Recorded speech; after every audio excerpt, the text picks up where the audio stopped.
Hi, I'm Dave. And I'm Jennifer. We are a middle-aged couple with a Regal Unlimited subscription and a significant fondness for movie popcorn. We're just not using the Regal Unlimited subscription anymore. Partially because Regal is failing us. Well, they're not failing us. They're just not offering the movies you want to see. They don't have an IMAX theater in anywhere we can get to easily. So, we're recording a video for every movie we see in 2025 together. And tonight we went to a very special presentation of Sinners. Now, you may be thinking, but Dave, Jennifer, you made a video about Sinners when you first saw it. Yep. Which we did. And it was great, and we loved it, and it's a great movie. Well, tonight we saw it in IMAX. Yes. Which is in a special edition reissue. For Halloween. It came out again in the theaters again for Halloween weekend. And so you will notice that it is Halloween or the day after Halloween. And what was I for Halloween? Annie from Sinners. Yes. So, you know. This is an official Annie costume from Spirit Halloween. They got me. They did. I went in there not intending to buy anything. I was just in there because it was there. And I came out with this. And I'm dressed as a guy named Dave, but not me, another guy named Dave. We all look pretty much the same. Anyway, so Sinners is a fantastic movie. Obviously, we had a lot of thoughts about it the first time we saw it, and we basically just raved about it. And I will say that on a second viewing, my opinion of the movie has not changed at all. It's still amazing. It's a great movie. Well, this is my third time seeing this movie in the theaters. And, perhaps you may imagine by virtue of my choice of Halloween costume, I've also done quite a bit of thinking about this movie since the last time I saw it. And I've been listening to the soundtrack incessantly. Which is actually... I really wish that this had been a sing-along version showing of this movie, because I had to restrain myself. So we'll talk about the music in a second, but I think first off we want to say, was it worth seeing in IMAX versus a normal size? I didn't really know what to look for by seeing it in IMAX. Like, it was worth seeing it physically bigger. Like, there are many, many shots in the film that are big shots. And, the final shot of the movie is just like this endless cotton field, and big skies, and there's lots of shots like that, and they're even bigger, right? And even more like immersive feeling in IMAX. Yeah.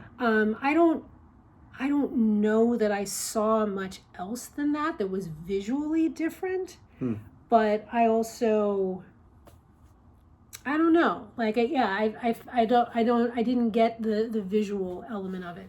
The sound and the surround sound in the theater made it a profoundly different movie watching experience. Yes. And I was surprised by that because I was expecting it to be a visually different movie watching experience. But for me, it was the sound. Although I think that the sound was more optimized for the music than for dialogue. I didn't think there was a problem with hearing the dialogue. I could hear it just fine. But I didn't feel it was especially sharp or crisp compared to the standard format. But the music, there are big subwoofers in that theater, and you feel it. You feel the music so much more. Yeah. And this is a movie about music, so that was definitely a reason to see this in IMAX. And I think it absolutely justified the extra ticket price and so on.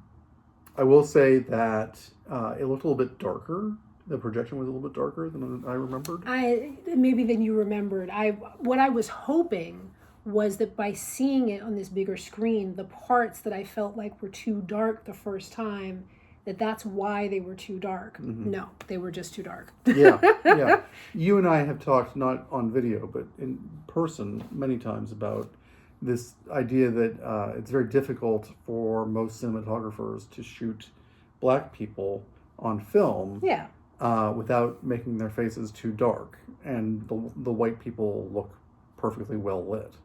And I think especially the first part of this film during the daytime. It's that first scene with Sammy and his father the father is not lit right. I was actually seeing it when they were driving in the car. When they pick up Sammy in the car and they're driving him around the cotton fields. That I didn't. You didn't notice that? I didn't feel that. It might have just been that they were wearing hats, Yeah. and so there were shadows on their faces. Yeah. But I felt like it was just a little too dark. Once those are just for the daytime scenes, and once you got to the nighttime scenes, which is the bulk of the movie, I didn't notice that anymore at all. Yeah. So obviously, when they were on a sound stage, or a built set, and they could control the lighting perfectly, then it wasn't a problem. It was only when they were outdoors with like something like natural light.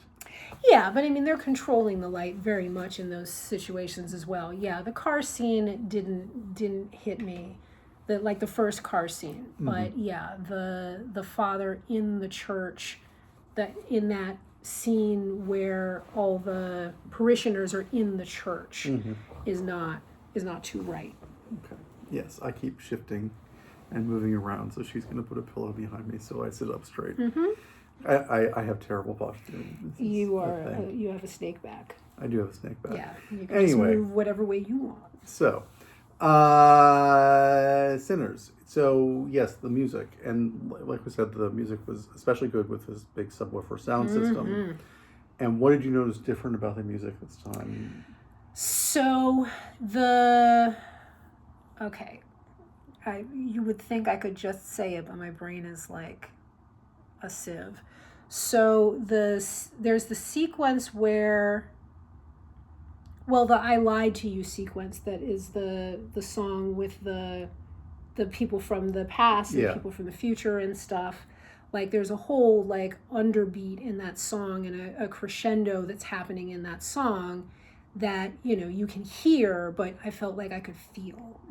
And then as the like tension is ratcheting up in the juke joint, as now having seen it before, is leading up to the vampires invading the place, like the Pale Pale Moon song, like the song where there's like the stomping on the floor and stuff, like you can just feel that Perline song, you can feel that in you.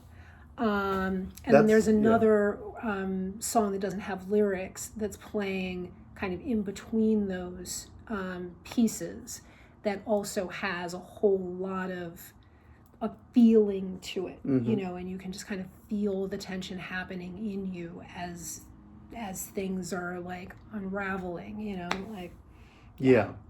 For me, it was Perline's song, the Pale Pale Moon, and the Rocky Road to Dublin as well. Yeah. Which are two like heavily syncopated songs. Yes. And so the thumping beat of these subwoofers just like it made you want to dance in your chair.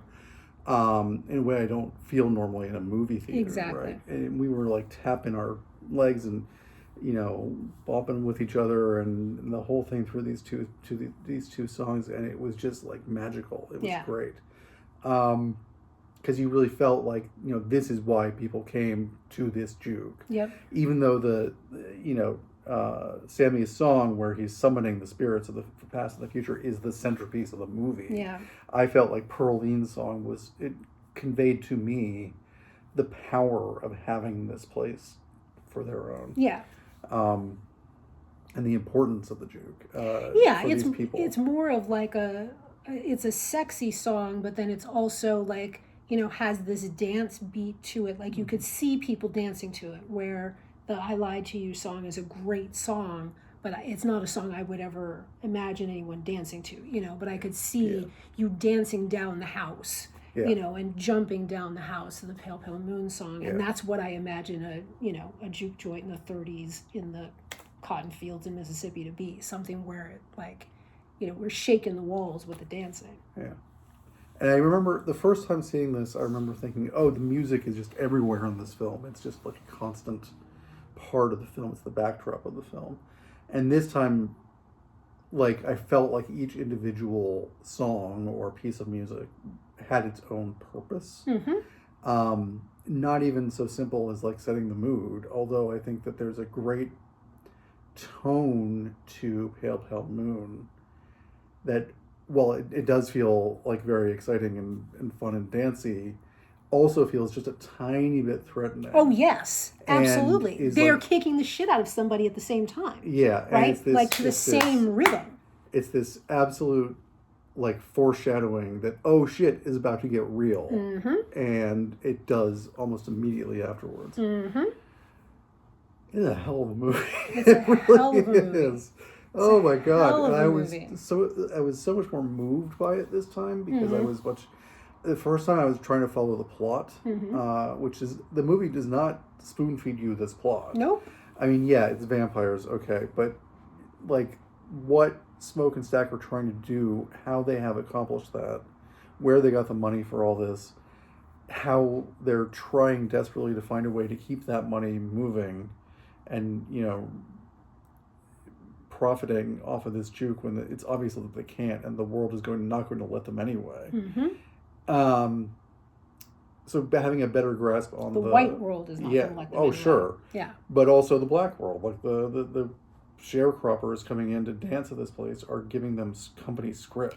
But they're giving them company script because that's what they get paid by the white people. Right. Like they would give them cash if they got paid cash. Oh no, I'm not saying it's anybody's fault other than the white man. I get that. But no, the systemic economy of this place cannot support what Smoke and Stack want to do. Yeah. And the hopelessness of that, and yet the absolute joy of making this thing happen, even if it's just for one night, is such a huge part of this movie that I didn't really grasp the first time through. Knowing that now, because we've talked about this movie so many times, I was able to much more focus on the characters, and the character arcs in this are so incredible. Sammy's arc especially, it was just the choices he makes, the things he demands of the world, and the fact that Smoke and Stack are constantly trying to tell him that it ain't how it works. It ain't how it works. There are better options for you. Like in some ways, Smoke is saying exactly the same things that Sammy's dad is saying, right? There are better, safer options for you than what you want. And I got that the first time I saw it, but I didn't really get the literal, he cannot put down the neck of that fucking guitar. The destroyed guitar. And people keep saying, put down that guitar, Put it down. And what they mean is put down yourself as an artist and live in this community the same way we have and stay here and be not safe. Or Smoke tells him leave and go to Mount Bayou, right? Like, and that's a safe place, and that's a black place and a safe place, and do that. And he refuses to do either of them. And then Remick says, I can make you safe and immortal and give you everything you've ever wanted. I can make you basically the god of music. The god of music inside our little community, Which is paradise growing on every earth, day, right? and it's paradise on earth, And all you have to do is give up, who you really are. Yep. And that's what everybody's saying. And he just refuses every single time. The arc of that is so amazing. And then the ending is just so powerful because of that. Because he does get his dream. He gets his dream, and he sticks to his dream. Like, because even at that last, what probably is the last time he's ever going to see Stack, right? Yeah. Like, Stack is like, I can still make you live forever. Or right? I can let you have this dream forever. Yeah. Like, I will give you built your own safe place. You built your own world of music. I can make it just last forever. And he says, I don't even want that. Yeah. This is human music, and I want it to stay human. Yep.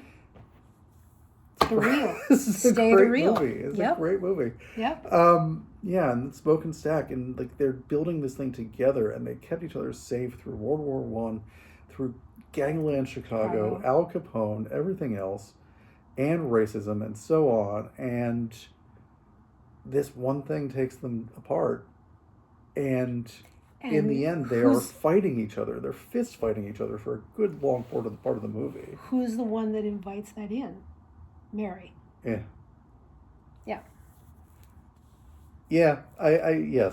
We could talk all night about the plot and the racism and everything else. Yeah.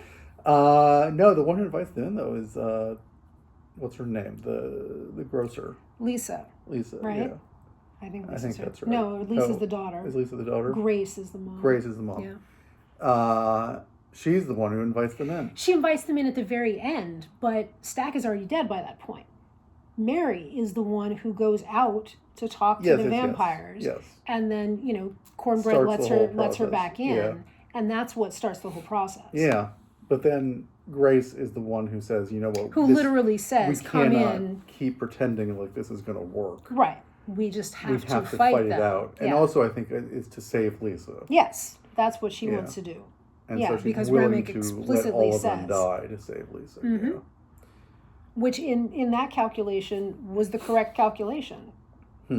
Right? Because they all died. Yeah. Right? So presumably some news story came out that like a whole bunch of motherfuckers died in Clarksdale, Mississippi. Like a whole bunch of people literally disappeared because they turned into ash. And then a whole bunch of white Klans guys, upstanding men in the community, got killed by this black guy whose body would have been there, right? So both of those news stories, one of them would have been a news story, and then the disappearance of the black people might not have been a news story, because maybe that might just be taken as, oh yeah, so we killed all the people that killed the white guys. Problem solved, right? But yeah, like that's what comes out of that, right? So presumably Lisa survives it and inherits 2 grocery stores. Well, she's a woman in 1931. Like she's a 16-year-old in 1931. I don't know if she's going to inherit anything. I don't know. I don't know what kind of relative she has. Yeah, we don't know what. That's not part of the movie. Yeah. Anyway, so, oh boy. Dan. Was there anything else that you noticed or hit you in any way? We had talked about a bunch of details in the film that I missed the first time, and I saw them all this time. Like, I didn't even register white guy here, didn't register half of the racism in the movie. Because it's not the kind of thing that would affect me, so I don't notice it. And it's that the movie is really addressing that in a way that I missed the first time. The whole point that they're in town, there's a big street, and on one side of the street is a grocery store and a cafe. On the other side is a grocery store and a cafe. And I remember thinking, why do they need 2 grocery stores on opposite sides of the street? And you had to be the one to tell me, because one of them has white people in it. Yeah. And one of them is the black grocery store. And they're both owned by the same Chinese family. Yeah, the Asians are the only ones who can move back and forth across that divide. Yep. It's so interesting. And yeah, I know. And is apparently real. And that's what I didn't know, was like, I didn't know there was a Delta Chinese community at all, and that they would have been the store owners. I would have assumed in a community like that, you might have the same family that owns the white and the black grocery store, but I would have assumed it would be a white family that did. Yeah. What else did I notice? I noticed how great this movie is. And I noticed that the first time, but I liked it even more this time. I think it is just an astounding achievement in film. Yeah. I said in the first time, if it was just a vampire film, it would be one of the best vampire films ever made. But it's so much more than that, and I still think that's true. I think even just as a vampire movie, it's so good. Yep. It uses some of the tropes of vampires that everybody's familiar with. They have to be invited in. Garlic repels them. But then also there's this whole idea of this vampire hive mind, and of all of them getting each other's memories, and the fellowship of that, and the idea of this utopian community of vampires that they want to build, which can't ever work.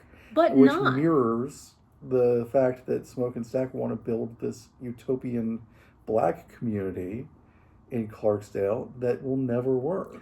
Right, but then it's also like, how utopian is it, and how much of a sharing is it truly? Because they all share, and what do they end up doing? They all sing Rocky Road to Dublin together. Yeah. Like, they still do his bidding. Sure. They still make his music, right? So it's like they all form this fellowship, but it's still this like white dominated fellowship that they form, right? Like Stack is out there like singing the Rocky Road to Dublin, right? Like that's like while you did when they come up and when the white vampires come up and ask to be invited in, and they sing the Pick Poor Robin Clean song, you do see Stack a little bit kind of going like, oh, okay, like they're not bad, but still, like, the music, I just it's is it really a utopia where we all meld into one community, or is it a place where I, as the dominant white vampire, like, accept you to do what I need you to do, which is form a community that reflects me? Yeah. Yeah. And I think that's ambiguous, you know what I mean? Sure. But it's like... I think it's definitely part of it, though. I think, I mean, you're not supposed to think that vampires have a good plan.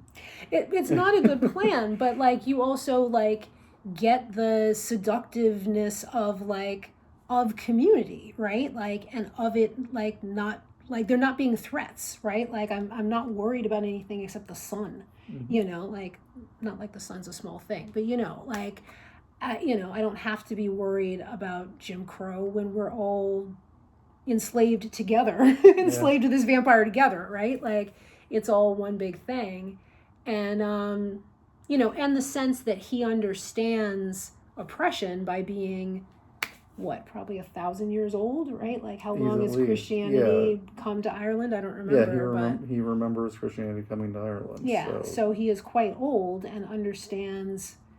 oppression and religion as a force to oppress you, and not as a force to liberate you. And, like... That's one thing about this, and I feel this is not about sinners, it's about vampire stories. Vampire stories are always about this 1,000-year-old vampire who then gets killed one night in 1931 or whatever. Some random moment in time. And it's like, well, yeah, okay... That's going to happen eventually to the vampire, sure. Somebody eventually is going to figure it out and drive a stake through their heart. Okay. And yes, the hero of the story has to be the one who does it, whatever. But it's like, Remick has been around for 1,000 years. He managed to get away from the Choctaw and run in the daylight long enough to get to that cabin. And I guess the idea is supposed to be that he is so desperate for Sammy's power, his music, that he's just like, yeah, the sun's coming up, but I'm not going to worry about that right now. He also has a whole half a plate of silver that's gone through his head too. Yeah. And silver is apparently bad. Yeah, but like, you would just think if you survived 1,000 years as a vampire, you would have a pretty good idea of when the sun is going to come up. Yes. And you would be like, you beat me tonight, but I'll be back tomorrow night. Yeah. I'm going to go away now. Yeah. Rather than, I got to get you tonight. Like, I have to risk everything just to have you in my, my family of vampires. That's true. But, And there's so many of these vampires just walk right into stakes or get themselves burned or whatever. Yes. And just... They're also baby vampires. They are baby vampires, but they all have Remick's memories. They do. There has to be some way for the people to win. Yeah. And in the end... Yeah, but that's the thing. This movie has such a downbeat ending. It's amazing because the music and the visuals make it feel like something really powerful is happening and meaningful. But in the end, Sammy's the only one who gets away. And untouched. Yeah. And he's even not untouched. He's got those scars on his face. Yep. And his guitar is destroyed. Yep. We even find out the guitar wasn't magical to begin with. Yeah. And... Well, I mean, it was never magical. It was just he thought it was connected to a famous blues guy. Right, which made it was magical. Not. Yeah. I mean, I'm using magic in a very broad sense. But it's a downbeat ending. Smoke and Stack are both dead. That's true. Stack, not so much dead. Yeah. But Smoke, is very, very dead. And, Annie and Mary are both dead. And, Cornbread and, what's his name, Mississippi Flats? Delta Slim. Delta Slim. Yeah. This is okay. reflex. Delta Slim. Delta Slim. Is dead. And it's just like, yeah, like the only hopeful, happy thing that comes out of this is Sammy being able to make his own choices and build his own life, which is a powerful ending. But it's just like he has to lose so much to get there and just give up on so many people he loved. Yep. And I'd forgotten just how downbeat that all is. Yeah. And yes, Smoke's ending, where he blows away the Klan and then gets to be with Annie again and their baby, is beautiful, but it's also a failure. We couldn't make the juke work. The dream of the juke couldn't work. And even if they did somehow get around the vampires and around the Klan, you know that the Irish and Italian mafia are both coming for them. You know, like... I mean, if they had survived that night and killed the Klan, they still wouldn't necessarily have survived the next day. Yeah. You know, like, yeah, like the world would be coming for them, and they, you know, they certainly wouldn't, neither one of them would have made it to 1992, you know. These impossible dreams. And the one character who survives and who makes it is constantly being told throughout the movie, even by people who should be on his side, your dream is impossible, give it up. Yep. And yeah, the only happy ending is that he doesn't give that up. Yep. So, yeah, it's that art is more powerful than anything else. This movie is so deep and so rich, and I think I didn't even appreciate it the way you did the first time around, and I think I appreciate it more now. So I'm really glad we saw it a second time. Good. I'm glad I saw it a third time. All right. I'm sure I will see this movie again, maybe even possibly before the end of 2025, but I am unlikely to ever see it again in the movie theater, so, you know. Okay. Well, then we probably won't make a third video about this. No, we're not going to make a third video about this movie. Maybe if we keep doing this in 2026, though. I'm still not going to see it in a movie theater. Okay. Now, if we do this as a video for every movie we watch together sitting on this couch, that's another whole damn bowl of wax. We're not doing that. We don't watch a whole lot of movies together, though, no, on the watch couch. A lot of television we watch a lot of shows. TV together. I'm not saying TV. I did mean movies. Okay. The viewers have sat through 27 minutes of a review of a movie we already reviewed. I think we can let them go now in peace, but you had to hear our thoughts on Sinners Mark II. And, you know, do we recommend this film? This is the best film of 2025. Everybody should see this film. Yeah, There's no question and when about this movie doesn't get any Oscars except for like costume design and God, stuff, I'm going to be very angry. Yeah, but it'll be upsetting, I can feel that not happening. We'll figure it all out. All right.